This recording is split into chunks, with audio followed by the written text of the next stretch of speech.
So Sheffield United then, what are the aims then this season?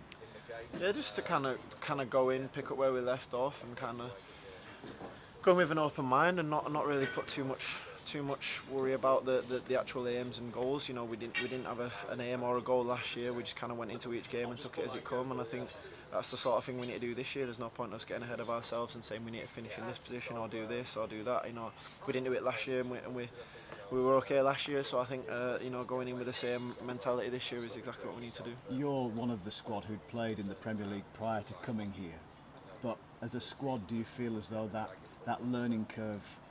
Well, how would you assess the learning curve together then that you made? I feel like, you know, we went in as complete unknowns. I think only 3 of the boys had ever played a game in the Premier League before. I'd played minimal games, and then there's Jags who's played 1 million games, and then I think it was Bash as well. So, you know, we didn't really know what to expect. We didn't know how the level was going to be compared to the Championship, and I think quite quickly we realised that, you know, we could compete and we could. And I think by the end of it, we feel like we belong in the Premier League, and I think we proved that as well. So, but it's all good saying that last year, but it doesn't count for anything now. You know, we start on 0 points just like everybody else in the division, and you know, we need to make sure that that's exactly the same thing as we do this year. You know, we can't get ahead of ourselves. You know, we had a fantastic season last year that we thoroughly enjoyed, and we want to make sure that we have a similar season this year. Yeah, because people like to make theories, don't they, about like second season syndrome and what have you, but the opposition will have known everything about Sheffield United last year, as you will have done then. Of course, yeah, no, it's, you know, the analysis and stuff that teams do, including us now, you know what the team's about, so it's not like we're coming in as a complete unknown. Everyone had seen enough games and the way that we play, and we didn't change anything from the season before, and I can't see us change anything this season. So no one's going to be surprised by the way we play, and we're not going to be surprised by the way anyone else plays, and it's just down to us to prove that we're not a one-season wonder, and we can do it again. It must be fascinating to get to like the devil in the detail, I suppose. So you know the intricacies of going up against, you know, Van Dijk this time, and look, plenty of other defenders, as they will know yours. Yeah, no, of course. You know, it's all well and good seeing the analysis of someone, but you know, once you've played against them, you really know what they're about, and you can tell the mentality. And there's little things that they like to do, and there's little things that they maybe don't like you doing to them that can help you. So elbows. Yeah, well, I don't like to get drawn into any of them like that. I'm a clean player, but yeah, no, of course it's coming up against. It's what we want to do. Listen, we're playing against the best teams in the world and the best players in the world, and we want to test ourselves against them. We want to do it for as long as possible as a group of players, and our aim is to stay in this division for a very long time. Do you set your own personal targets this year as regards goals? No, I've never really been one for that either.